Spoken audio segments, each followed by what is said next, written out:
Yeah, How is that Huh? with this light? That's nice, eh? Okay, I, that's I nice. like that. Yeah, okay. I like that. I think that works. I think if we keep going, All right, let's it's start. good. Yeah, yeah, yeah, yeah. Let's I get don't it. have any sort of. There's no um intro pattern for these. They usually. So I usually start with like the video itself. Once it's edited, that's when I put my intro in. Okay. It's something similar to like You today's just guest is whatever. you just do whatever you wanna do. Lovely, beautiful. Um, thank you for joining me here today. Today we have a very special guest.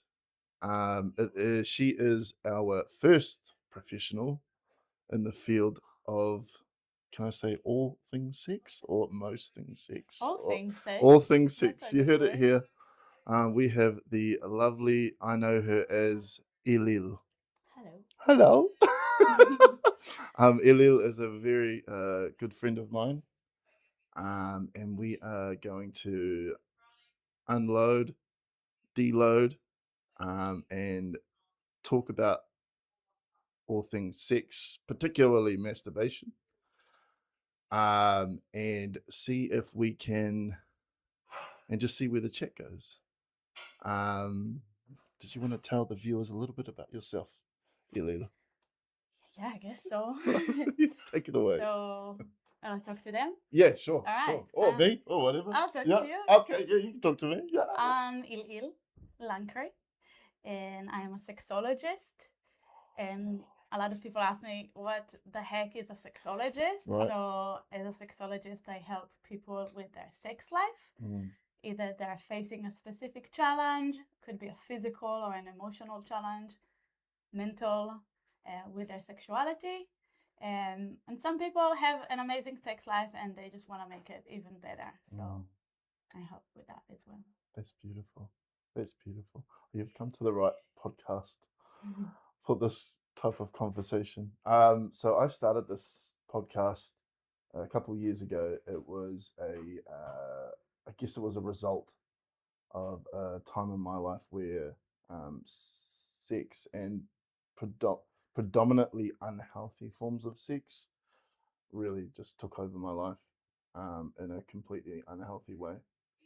Um, that's how I would perceive my sex life 2 years ago, anyway. Um, what I would like to talk to you about today, predominantly, is around masturbation. Yay, it's my favorite topic. You know what? Mostly we've had boys on, we've had fellas on, Oh yeah. and for the most part we'd happily talk about masturbation as we call it in Kiwi land, wanking. Winking. And I always find that word just such the yuckiest word. But in saying that, the conversation that we have today, I really wanna open up conversations around destigmatizing um, all things around sex. I had I don't know if you. Do you think it's on? I don't. I don't think so. Okay. So we've got if you can hear that, dear audience, we've got a little bit of background noise, but it's nothing. I don't think it'll be too much for.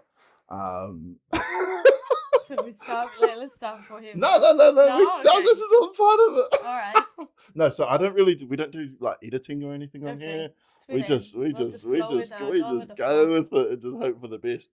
So what I was just saying, so predominantly we've had guys on, and for the most part friends, a couple strangers, which was interesting. Strangers who had then become quite close friends of mine. Yeah, but I guess opening up around sex, especially with guys, when it comes to conversations around sex and masturbation, it's with us Kiwi guys, and I'd like to talk about you as well.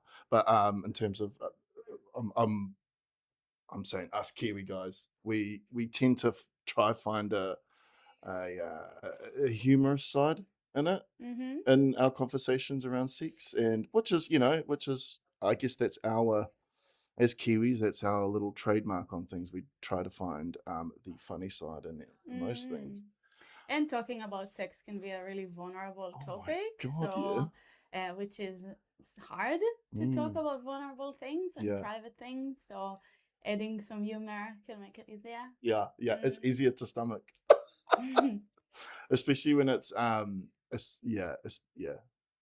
especially a thing about things around stuff like masturbation and such. But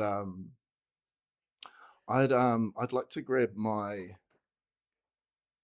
handy dandy notebook here, aka iPhone X, and I'm just going to open up the notes that I've written down, because I do want to ask you some questions. We had some sort of a conversation on our trip here, but and feel free to jump in at any point.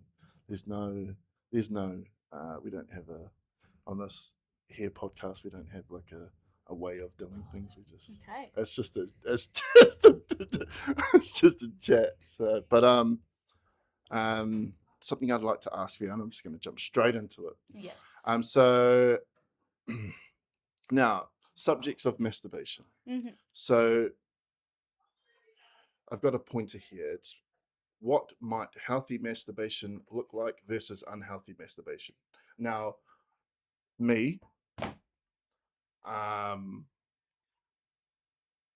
since I was old enough, or at an age where I realized this thing down here was more than just for peeing. I feel that it has, in a lot of ways, taken over the majority of my life. And it all started with masturbation. Now, the first time I masturbated, and is it all good to open up about this stuff with you? Yeah.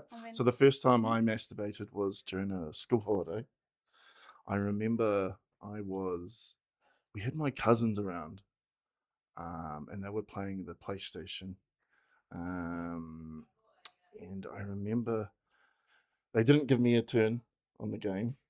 And I just remember it was like a bored urge, or like I'm not entirely sure what it was, but I remember just looking in the corner of the house, and I seen the spare room, and the door was open, and no one goes into that room. And it came out of nowhere. I just wanted to enter that room and close the door and do something. I'm not entirely sure what it was. And I remember I just found myself that we had this old it's like a hardwood bench chair that was sitting in there, and it had like a little bit of a rounded curve on it. And I remember do you mind if I do a little reenact? I can imagine what you did. I can imagine what you did. PG reenact. And I just remember, without even hesitating, it had a sheet on it, and I spread my legs on it, and I just went for it. And I just went for it. And I remember there was a moment where I was going to come to a climax, and I was terrified. I had this when I was going for it. I was just fucking going for it, and I just remember this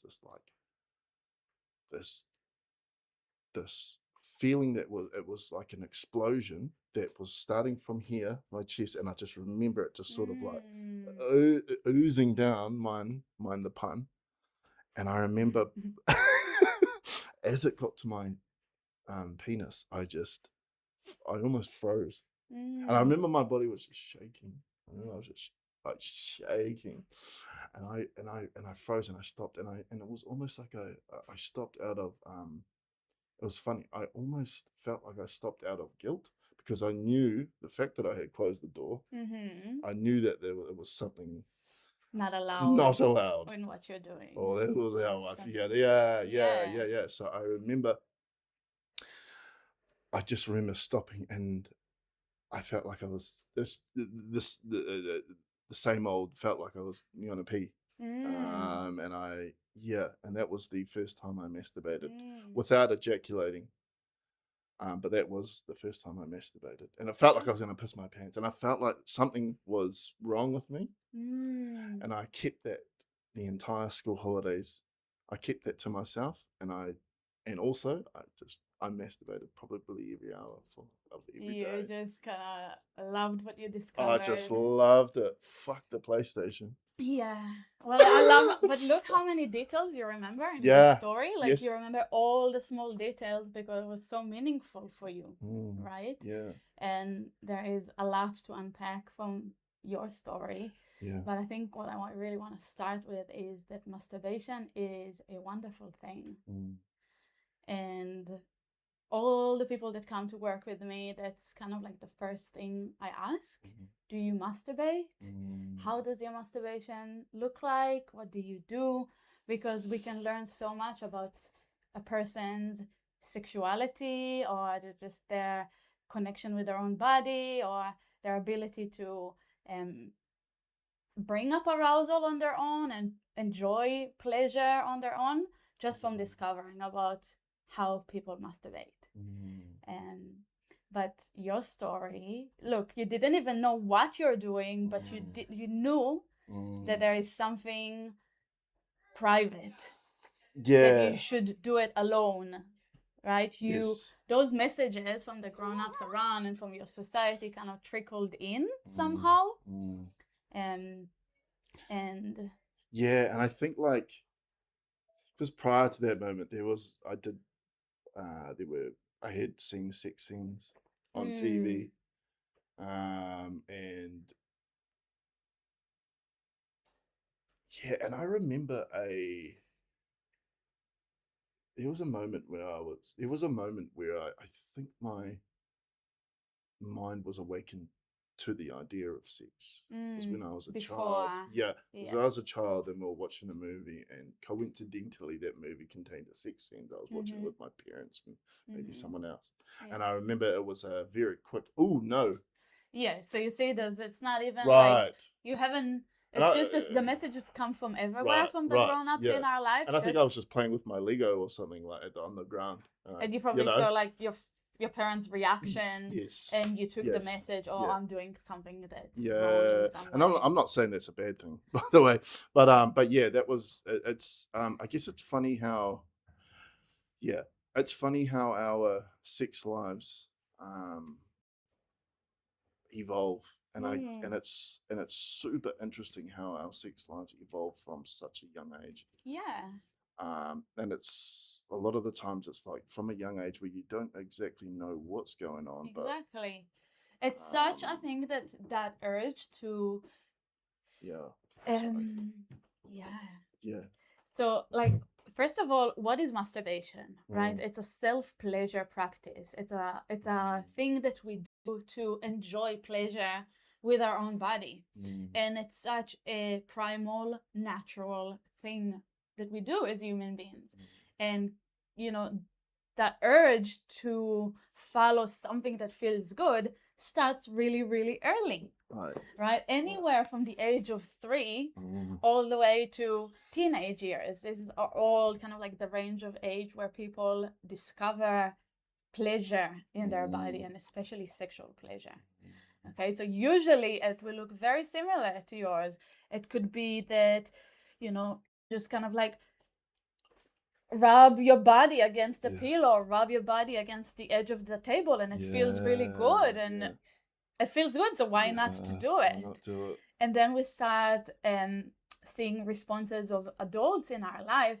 It could be like, it doesn't necessarily need to be said, or you're doing something dirty, but even just the face respond that they give us, it's enough. We start getting the message that that is wrong, or that is shameful, or that is dirty, and we start internalizing these messages. So what happens is most people learn to masturbate while they're hiding, right? So they're doing it very quietly.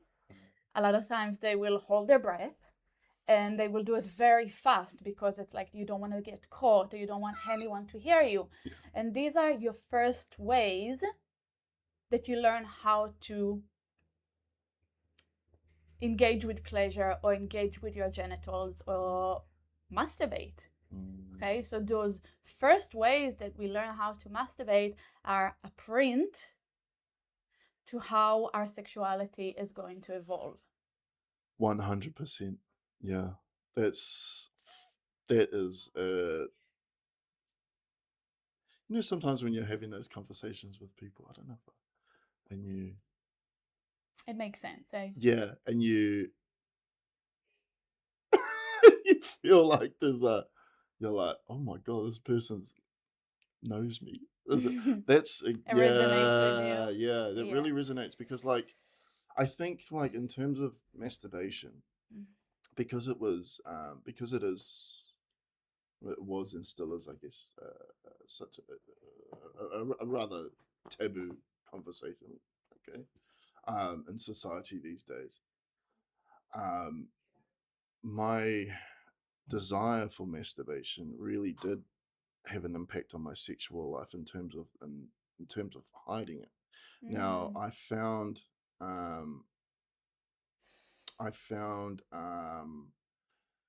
that now into my adult life. So we might be jumping a couple of steps, but that's fine. I'll just run with it. I think going into my adult life, my sexual desires really come from it's not like a shame thing, but it's something that I would like to hide, and that's what I find most appealing and desirable. That's what's going to turn me on the most. Yeah. So when I spoke about those first experiences being an imprint to how our sexuality evolves, that in two pathways, right? The psychological pathway, so the first feelings or emotions that are attached to your how you masturbated will be the things that turn you on. Yes. Okay, for example, the feeling of doing something that's not allowed, the feeling that you need to hide, they were a part of your first experiences. So they are probably going to be the things that turn you on the most for the rest of your life. Yes, 100%. Okay. 100%. And as well, the physical logistic of it. Yes. The position that you did it, the type of friction that you did it would probably be the way that it's easiest for you to ejaculate and come later on in life. Yes, and I still masturbate in that way. Always. Yeah. I think maybe it's maybe there's like fine points that have evolved maybe to like because it was like a edge of a couch. Yeah. And then it's now I hump a pillow. Yeah. And that's a very common way that people kind of right, okay.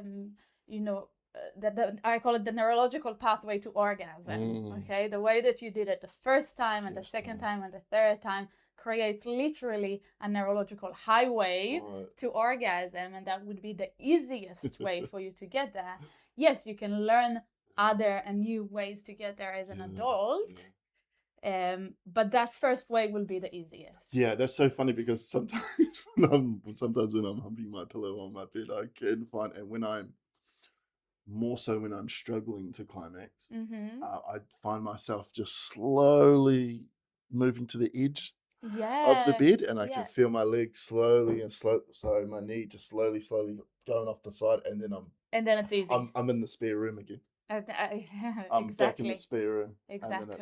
And then it's probably like 5 seconds. And then it's so easy to get there. It's done. Yeah. For me, for example, I, masturbated for the first time laying down. Right. So, just laying down, and that is the only way I can orgasm. Wow. Like if I have to be on top with my partner in sex or even in masturbation, it would be so much harder for me to orgasm. Most time I probably won't be able to. There is like a few times where I was able to, but I usually have to lay down on my back in a very specific position to kind of be able to get there. Do you find, just talking about those few times, not with you particularly, but like just in general, because so for the most part, in terms of orgasm, um, I'm quite similar. It has to be in a certain way. Mm-hmm. Not has to be, sorry, but generally it's in a certain way. So it's usually on missionary. Mm-hmm. If I'm having sex, this is going to sex now. Mm-hmm. And we can go back and forth, sex, masturbation, and whatever. Mm-hmm. But I am curious that, but I have found there have been moments where I am in a different position Mm-hmm. and I have orgasmed as well. Mm-hmm. However, what what I think I'm taking from that is it's more of an emotional Yeah, the response. emotional components Yeah, were there yeah. to So that's make you turned on enough yes, to yeah, and it be might able to get and them. it's usually 99% of the time it's because of the when I'm having intercourse with women, I don't I am bisexual, but I haven't quite yet crossed that line with men.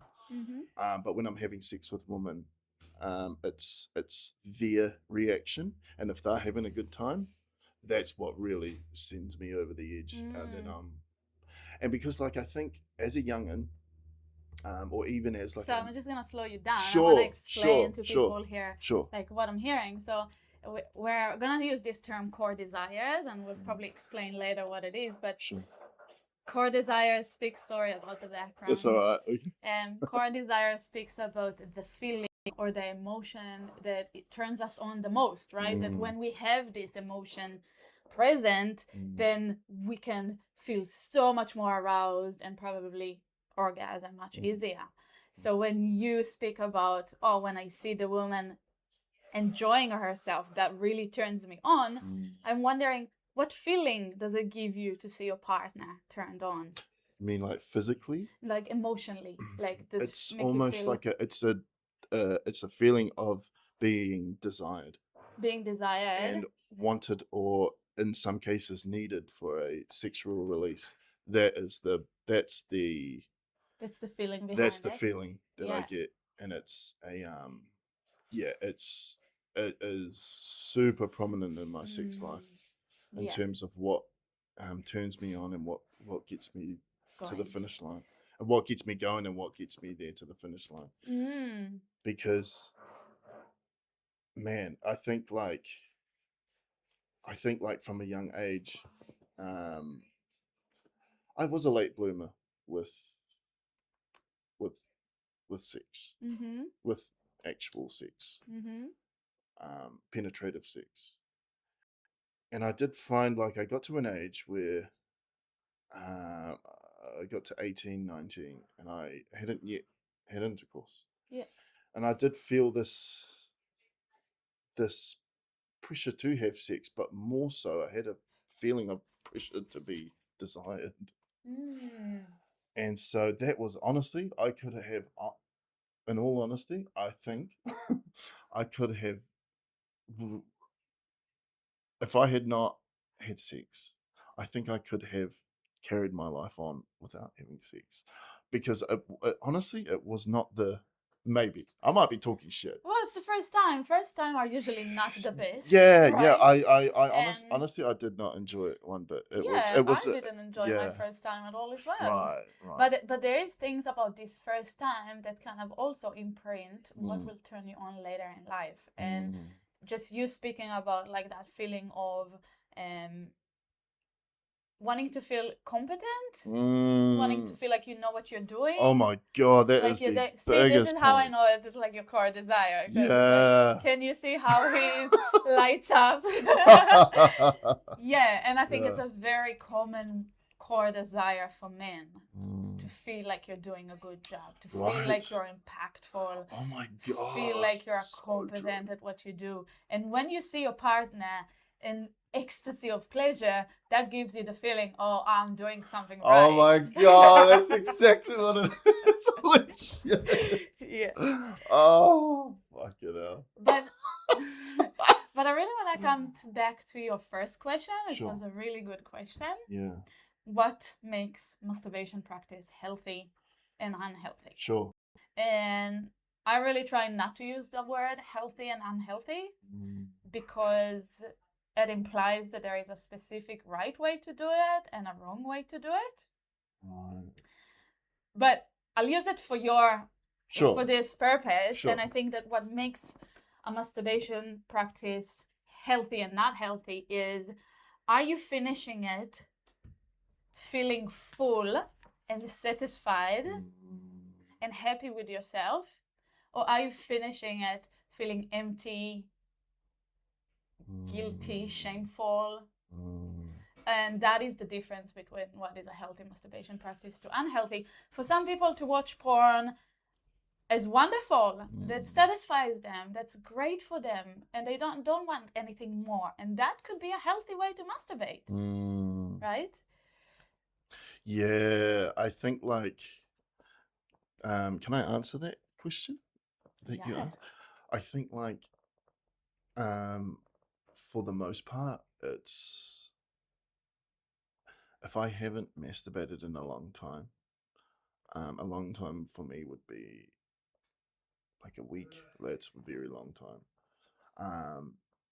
When I orgasm, I will feel full. I will feel fulfilled, and because it's predominantly coming from a place because it's what's the word, like I haven't had it in a long time. Yeah. Like it's I'm feeling not you know, it's like you know, you saved it I've yourself. You savored it. yeah, and I haven't, Yeah. and for the most part, it's, you know, I haven't done it for that particular reason. It's just that maybe the subject of masturbation or wanting to masturbate has just passed by the wayside for whatever Yeah. reason. It's just life gets busy.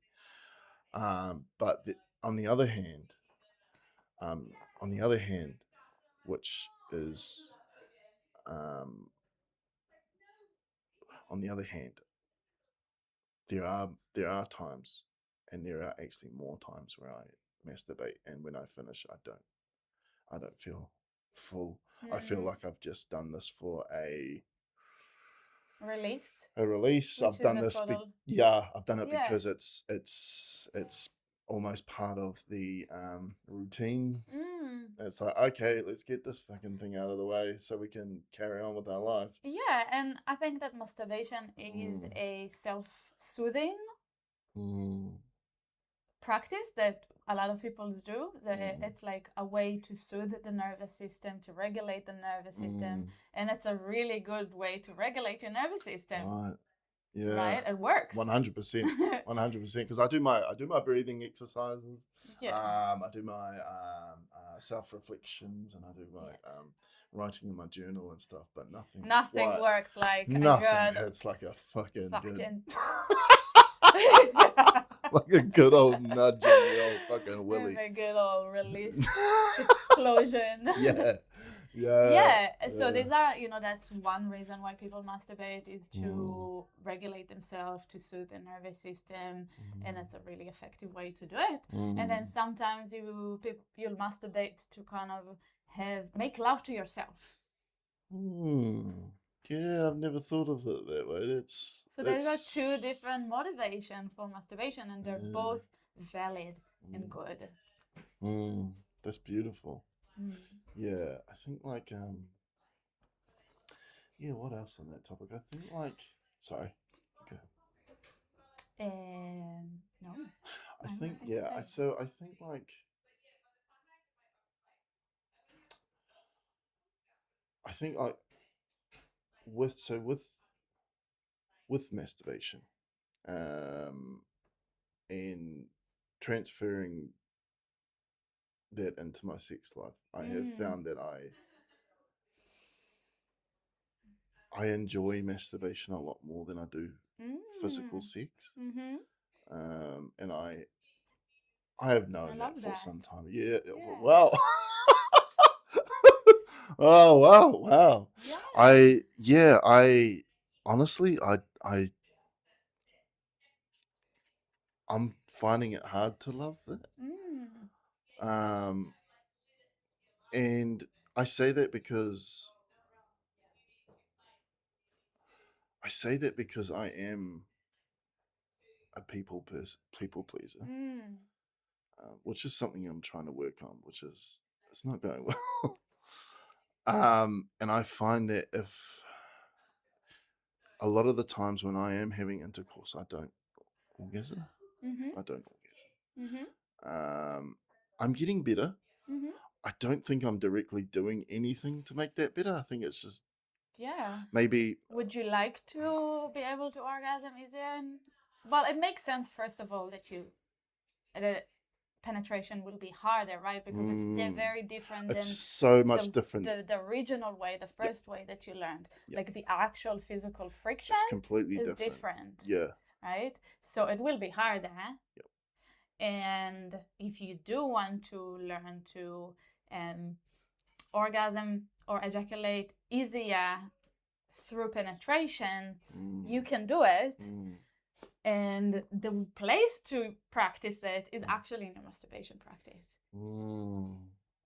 Because when I think that masturbation, it's not one against the other, like partnered sex against masturbation. Yeah, that's so hard. It's actually one supports the other. Right. Okay. That's so hard for me to get out of that frame of mind. And it's like a sorry, I didn't mean to cut you off. No, that's okay. And I know it's so true what you're saying, but I'm so stuck in this headspace. Yeah, where and it's like one or the other. It's But it makes sense because these are the messages that we get from everywhere, right?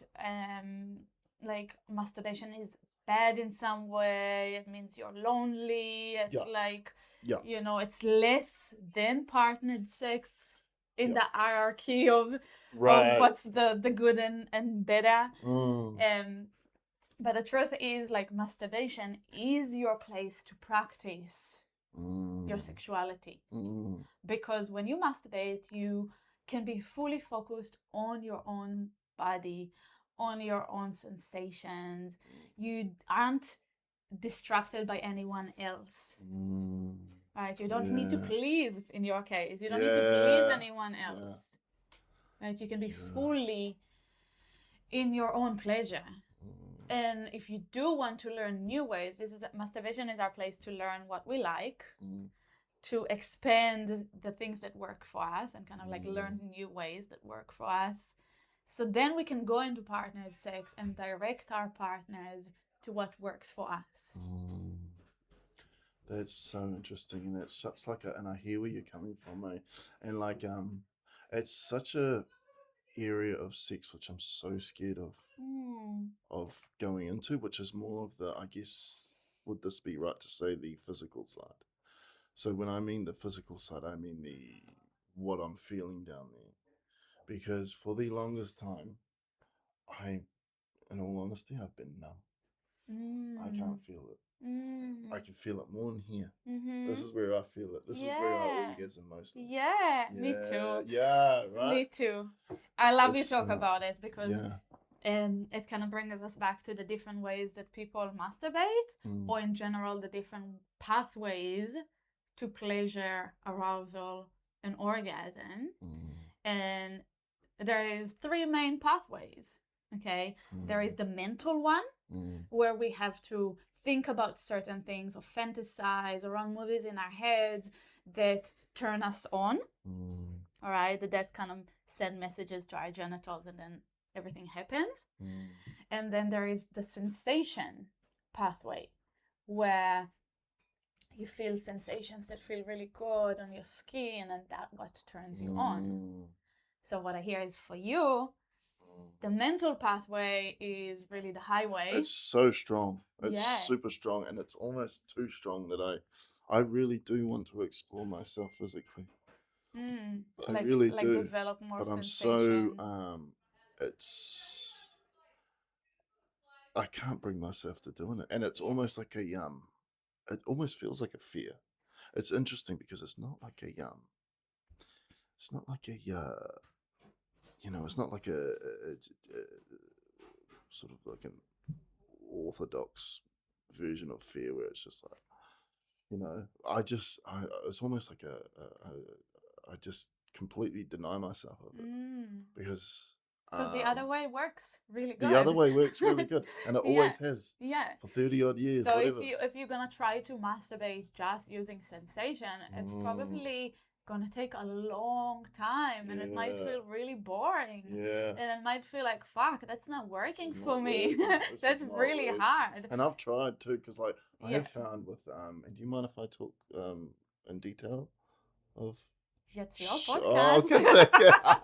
And I've found like there are parts of my penis that are a lot more sensitive. Yeah. Sensitive in the way that I don't enjoy, and then sensitive in the way that I do enjoy. Yeah. Because I do find personally that there are big differences.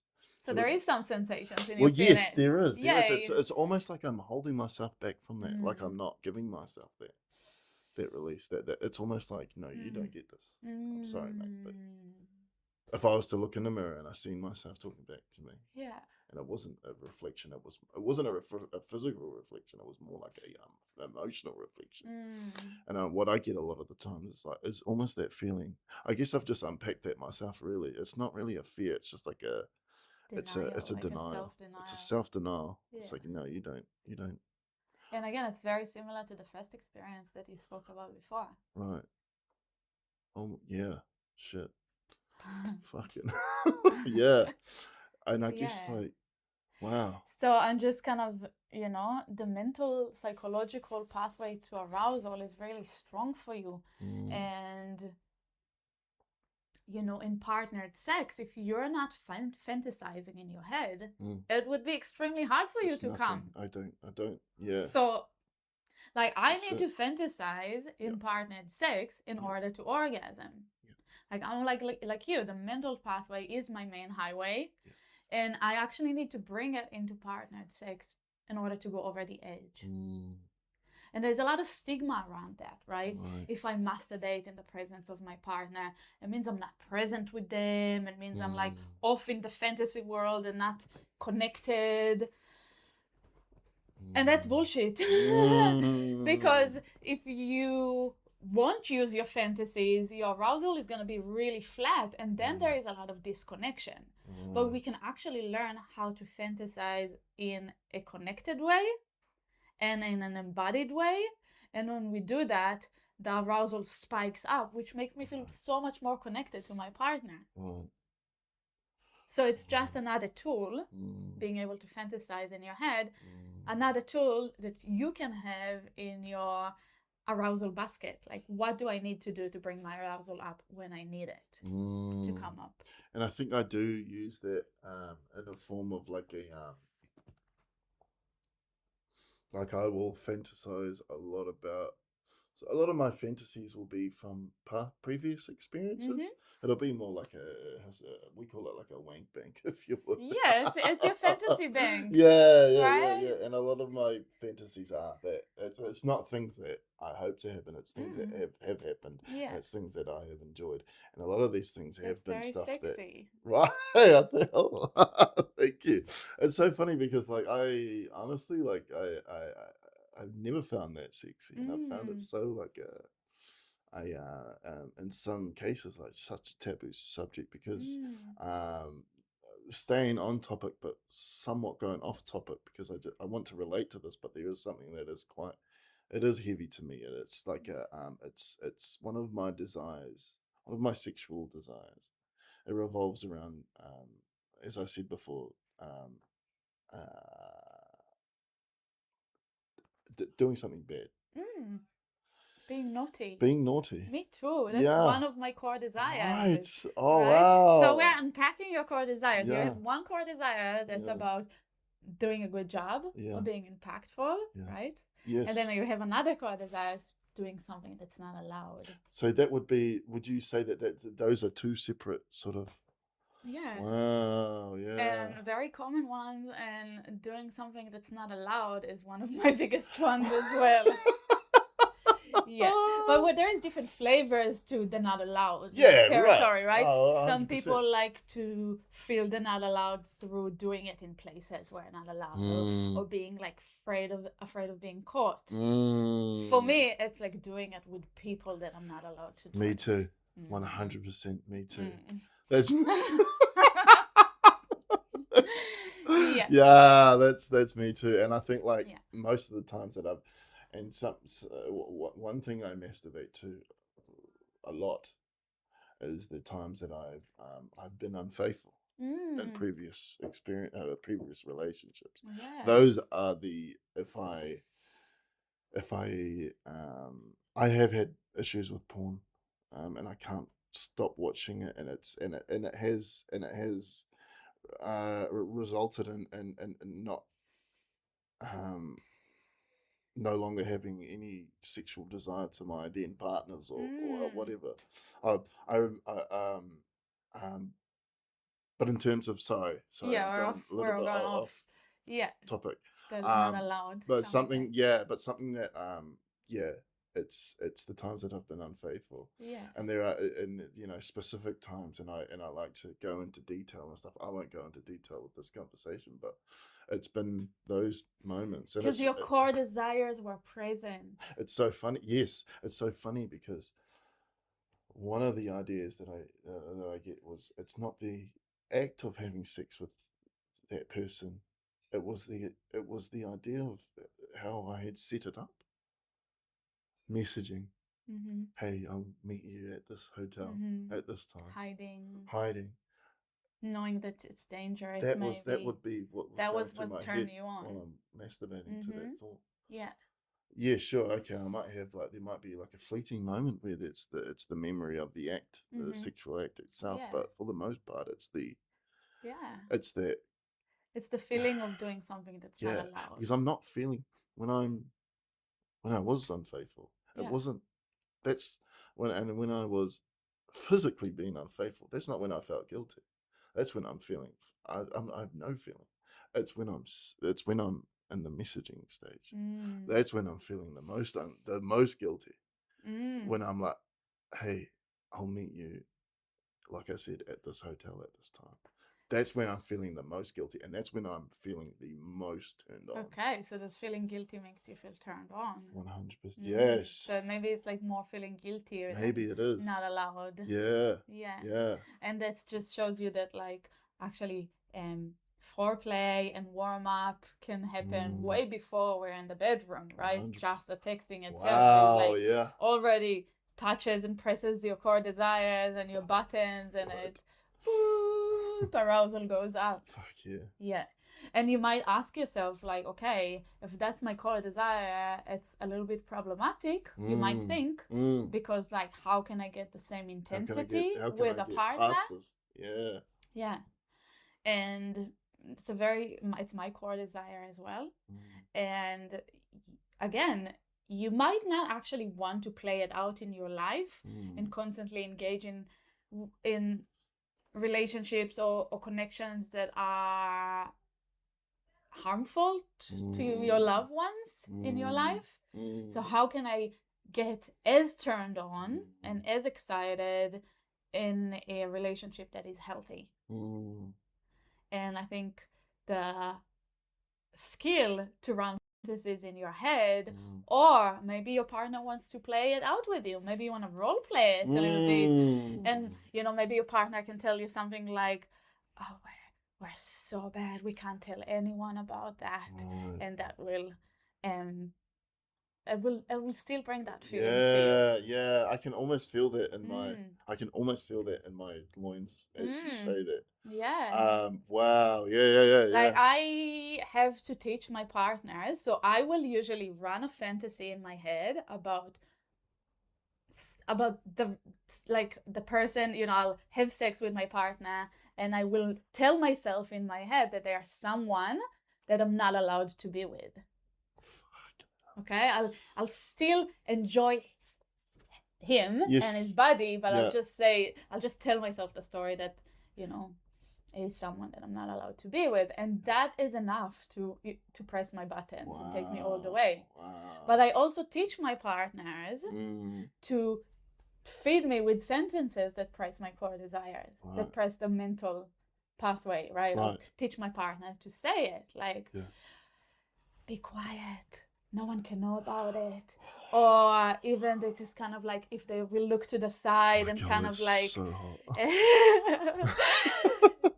that will be enough to give me the same intensity. Yeah, right. Wow, and even venturing into the world of foreplay, role playing. Wow, that I woo, woo! Woo! That's that's something.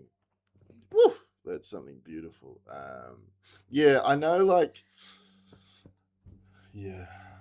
Sorry, you're gonna say something. Yeah, I wanna talk more about masturbation and Sure. these two kind of pathways that people like to do it. Yeah, sure. Like the mental way, Yeah, please. and the physical sensation way. Please. And if you're someone that's listening, or like you're like, oh, I feel like the mental pathway is too strong for me. I actually want to learn the other pathway. Right? So I want to maybe give a tip on how to do Please. Please. Yes. Yeah. Yes. So lucky Ali.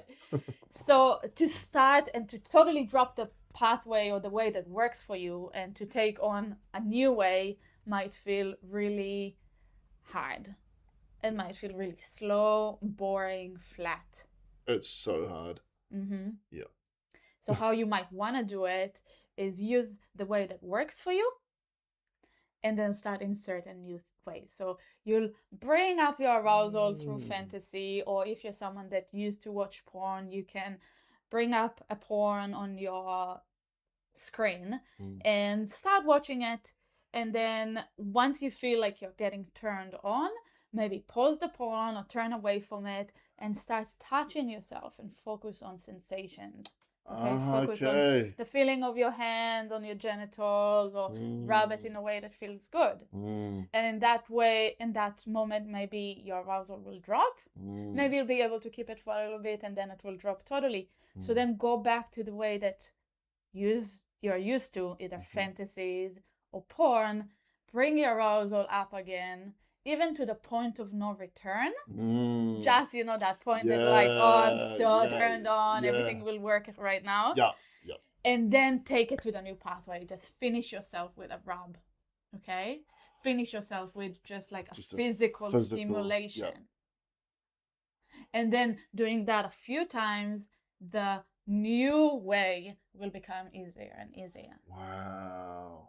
Okay? Yeah. We can do that with any new way that we want to learn how to orgasm or feel turned on. For example, I'm training myself to orgasm while being on top. Right. So I'm training myself in my masturbation practice. And how I do that, I'll be laying down on my back. I'll be doing the ways that work for me, like the usual rub. Yeah. And I'll get really tried and true. I get really turned on. I'll bring myself to almost the point of no return, and then I'll change a position and I'll be kind of like on top, as if I'm on top, and I'll finish myself that way. And like the first times that I did it, it's like, the moment that I turned over, I kind of like dropped it. Yeah. But then one time I was able to orgasm that way, and then the second time it became easier, and now it's so much easier for me, and I was actually able to orgasm from being on top with a partner a few times. Beautiful. So yeah. You heard it here, guys. That's fucking that's beautiful. Wow. Speechless. That's beautiful. No, I mean that in a way, like the stuff works. And I'm sure it does. I haven't yet ventured into my sexual journey enough to sort of really get to know myself physically. I've ventured emotionally. I know what I'm in terms of my bisexuality. I've enjoyed to realize that the what it is about a man I enjoy. And it's not a physical trait. It's more like an emotional trait of that man. Stern. Sort of like what would you say? Like this, I would call it like a standard Kiwi. Just this classic fucking old Kiwi, That's gonna get me hard real quick. I love that.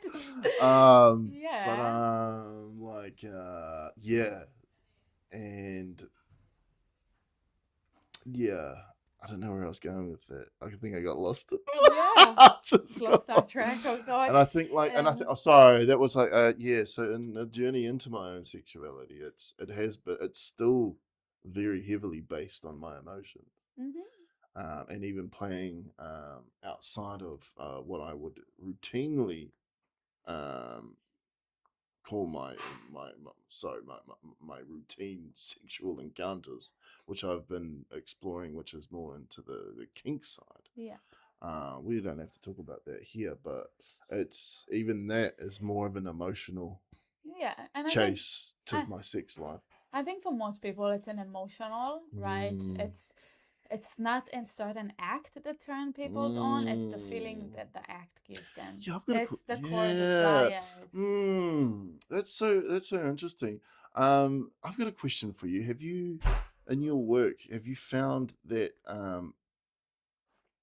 what about the opposite? So I might be talking about other people now, not myself, but I am curious. Like, let's just say, for example, the opposite. You've got clients who, I don't know if this exists, but who solely depend sexually on the physical. Yeah.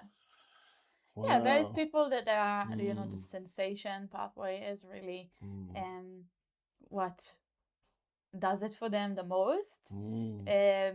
But they will still need to have a psychological compound there, like a certain feeling, right? It's almost like different lenses that we can see sexuality or what turns us on through. Right, there's the core desires, the feeling that turn us on the most. So you never really get away from these core desires, do you? No, it's no, with you. it's kind of like my guiding light when I work with people. Wow. Yeah. Yep. That makes tons of sense. And we can know, like, the easiest way to discover someone's core desire is through looking at their fantasies or looking at the porn that they watch or looking at their most memorable sexual experiences. And there'll be certain ingredients that repeat themselves there. And then we can start shining light on what is the feeling. That's and the core desire that is like, I like to call it like the key to your hardest sex. Yeah. And usually, like, when we'll take it to partnered sex, like in the beginning there is enough newness, right? The honeymoon, there is enough fuel for the fire to kind of like maintain high intensity of attraction and hotness and sexiness. But as we go to the long-term relationship, it's so important that we learn each other's core desires and learn each other's psychological buttons, because then we can start thinking about creative ways to bring that into our sex life or into our play. And you spoke a little bit about kink and BDSM. So there's a lot of, so first of all, we don't decide what our core desires are or what turns us on, and we can't change it. Right. And the variety of what might turn people on is massive. For some people, their core desire is to feel impactful, desired, beautiful, out of control, in control. For some people, it's to be degraded. Right. Or to be humiliated. These are things that turn people on. Or to feel guilty. Or to feel afraid. So then kink and BDSM is a really nice way to play out those more tricky turn-ons in a way that is safe and is consented. Right. Yeah, no, that's amazing, because like the ways that I have been carrying out my sex life, particularly in kink and BDSM, has been, it's still keeping to my tried and true. It's sort of like that to be desired, but and maybe like in a heightened version, which is more something that I'm really interested in at the moment, as being not only needed but almost being used. So that's, that's sort of, I mean, if it's done with consent and with safety, that is the hardest thing ever. Yeah. Yeah, I think when it's done actually without consent or without safety, it could be really like dangerous and harmful. But if you're playing it in a place where everyone that's playing is agreeing to be there and keeping themselves safe, then that's your turn on, and that's beautiful. Do you mind if I talk a little bit about the topic of consent? Yes, Do you mind? that's a good topic to talk Yeah, about. yeah, hard out, hard out. Yeah. Do I get your It's good. consent to talk about Get my consent? consent. Full enthusiastic consent. I think like something,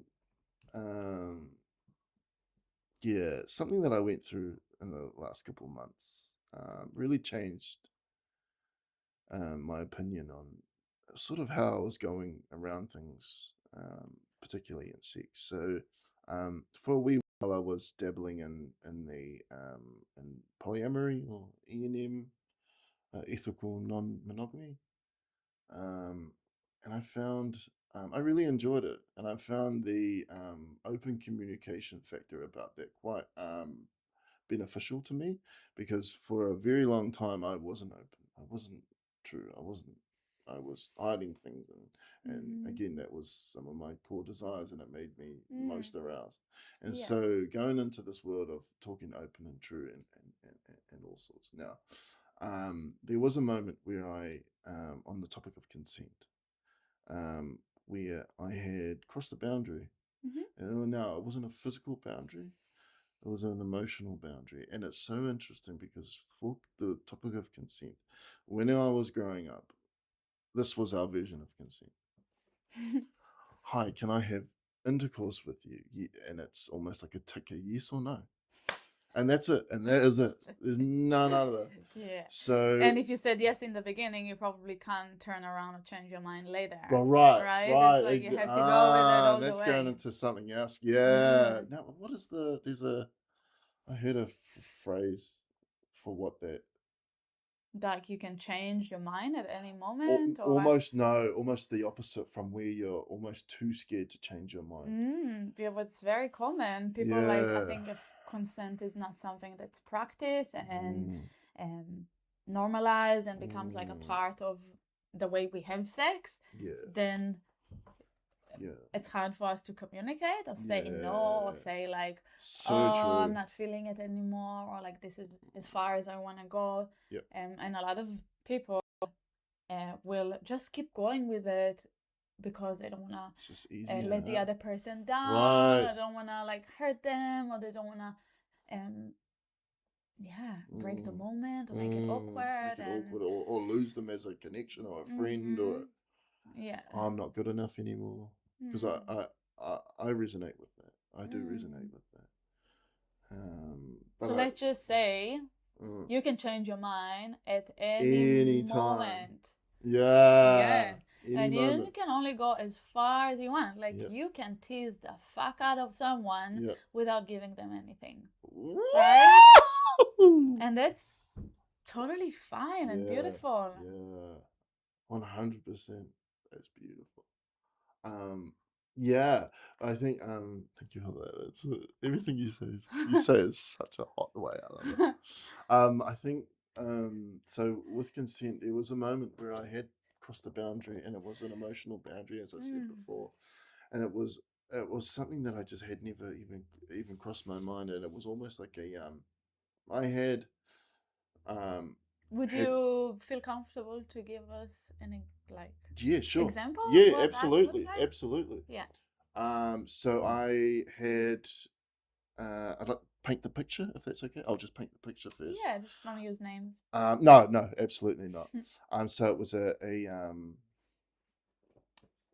it was in a moment where I thought I was maybe losing this person as a connection, and I was doing anything that I could possibly, that I would I perceived this person to that they would enjoy this.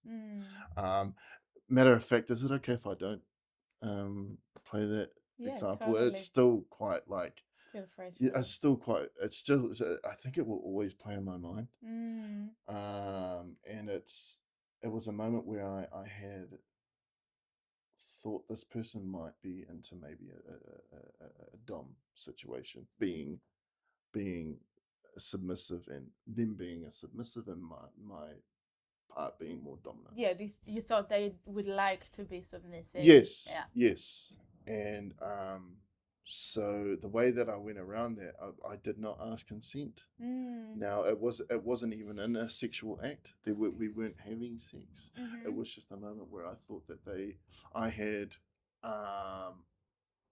had initially told them about this, and then I took their body language and their what I took it as a curiosity. Yeah, you read it as wrong. an interest. I read it completely wrong. Yeah. And then for the next 3 seconds, I went into that role. Yeah.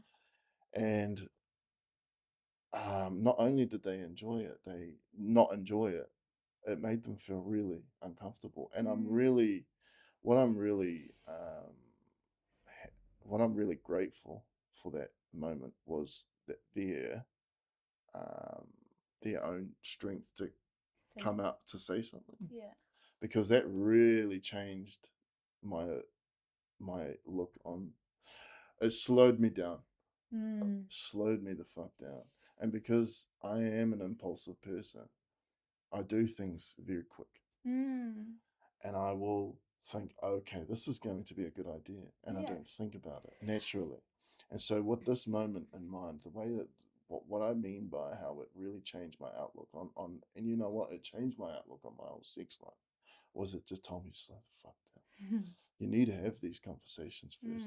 Like, even if it's as small as betraying this. Yeah, but it's so common. Because everyone's got their own life, their own traumas, their own, and I had no idea. Yeah. You know, I had no idea that not only that this was, it was First, completely I see like how much it impacted you, just the idea 100, that you crossed someone's boundaries and how much you don't want to do that. I never want to do that again. Yeah. It's almost like I've gone to an extreme now, which is like I ask my consent for anything, like everything. Yeah, so you're going almost like to the opposite side. Almost, and I can't help it. And it's something that I'm trying to find balance with. And we can learn how to do consent in a sexy way. Right? I'd love to do that. And the thing that so many of us are like not used to talk and ask and check in while having sex. Right? So there is verbal consent, verbal checking, and there is non-verbal consent.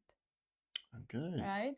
And so many times in sex, we touch a partner, we do things, and we're like, oh, they're gonna enjoy it, they're gonna love it. And actually your partner is saying like, your partner might not really enjoy it, but they'll play with it because they think that you're enjoying it. And no one is really having the time of their life. They're just doing it because they think that the other person both sides are stuck in the trenches, and no one actually checked in and checked who is it for and are we liking what we're doing. So consent can be a really sexy thing if we learn how to make it sexy.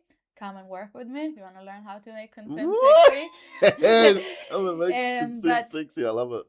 But you know, it's like I think it's a really common things that guys have is like you don't want to be a predator, you don't want to be a creep, you don't want to cross boundaries. And I can hear how how shit you feel about it. And as much as consent and boundaries are super important, they're also an imperfect art. And we're going to not do it perfectly sometimes. And these are the perfect learning curves for us. So I'm just looking at your mic. I'm not looking at. I'm just not sorry. My face is here. I know. I'm sorry. I'm just kidding. No, but like imagine that. Like how does sexy consent can look like? Like I can tell you something like. Sure. I really want to kiss you. Yeah. Can I?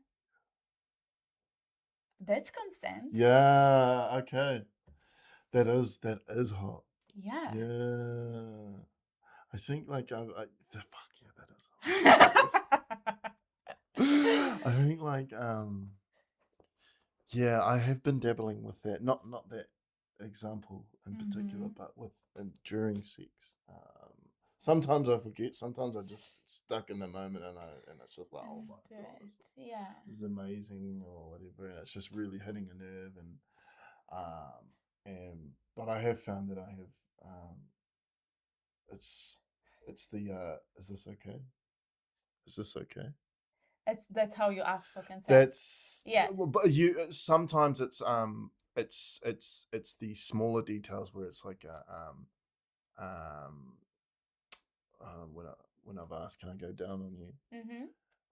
And then I'm going down, and then I'm sort of doing something in a particular way, Yeah. and then I guess that's more like. Would you say that's still a form of consent? Yeah, It's that's sort of like is this okay? yeah, it's you're checking in, you're Yeah, asking with them. because that's one of my favorite things to If do. it was for me, like too much verbal consent would actually be a turn off for me. Yeah, and that's the balance that I'm really trying to find, because Yeah. the last thing I want to do is just come across as a fucking robot. But for different people it will work differently. Like some people will want a lot of verbal consent. Yeah. And for me, I would love you to check in once or twice, and then like if it's too much, it's actually like just fucking go for it. Yeah. I don't want you to ask me, but there's ways to get non-verbal consent as well, right? We can learn how to read our partner's body language. If they're coming towards you, if they're moving, or if they're making sounds of pleasure, if they're breathing deeply, that they're enjoying themselves probably, right? And then if they're like pulling away from you, if they're like tensing, if they're like holding their breath, that could be a non-verbal sign that what you're doing might not feel very good to them, or they might not want to do it. Right. And if you're not sure, if you're someone that's so afraid of crossing boundaries, you can check in like, does that feel good? How can I make it better? Okay, show me how you like it. And these forms of communication is so sexy. It is. I don't think a lot of people understand how fucking sexy it is. And I find like one thing that I find really attractive is particularly with women, is when they guide me to something. They know what works for them. And almost in detail. Yeah, because then it probably makes you relax. You don't need to figure it out on your own. Right. You don't need to find it out for them. You can just chill the fuck out and do what they tell you. Oh yeah. And enjoy yourself. Yes, it just feels like way less work. Okay, that makes sense. It's just a fucking lazy. It's not lazy. Like, no, I'm joking. To try to read their body language and figure out what works for them without them telling you is a lot of work. Right? Then that's why masturbation is so good, because then this is the place where we learn what works for us. Then we can take it back to our partner and guide them exactly on how it works for us. So would you say that is a form of healthy masturbation? Is educational? Yeah. Learning it's more one about form yourself. of a healthy masturbation. Yeah. I guess the field is endless, right? There's many ways but really about the healthy, there's like, do you feel good in the end of it? That's the big question, man. Yeah, and that's what makes it healthy or not. And that's where I struggle. Yeah, that's beautiful. That's really beautiful. I think it was. I think we gave them yeah, quite I think so. I think if we do any more, we're gonna get charged. Too much. We better save some for next time. Yes, absolutely. And what I will do, is homework, if it's okay with you. And we can come back if you would like to this, if you would like. Yeah. I'll do some homework if that's okay with you. Oh, you're gonna go masturbate and? Yeah, well, not now. Yeah. Yeah. Yeah, but I'd like to. What? And you know what? I really, to the viewers, I'd really encourage to those who are struggling in their sex life, and if it's particularly something similar to what I was talking about, what Ilil is talking about, is to maybe try the same. Yeah, because And I think just and these conversations are such fucking good to have because it's such a healthy way to talk about this stuff, and it's and it's for me it's completely constructive. It's not more. It's it's not like there's like there's a meaning behind these conversations, and it's all about just it touches everyone, yeah, speaks to yeah, everyone, yeah. and I want to encourage those who are not struggling in their sex life to go and masturbate as well. Yes. For everyone to go and masturbate. Let's do it, everyone. As soon as this, if you're watching this, you've made it the whole way. Let's go away. Go for it right now. Yeah. Is there anything you'd like to plug on the masturbation topic? or on the about you and your? Well, if you vibed with this and you want to learn more about yourself or find some of the enormous amounts of material I have online around topics of masturbation, sexuality in general, first of all, I'm in Wellington, so you can come and work with me in Wellington.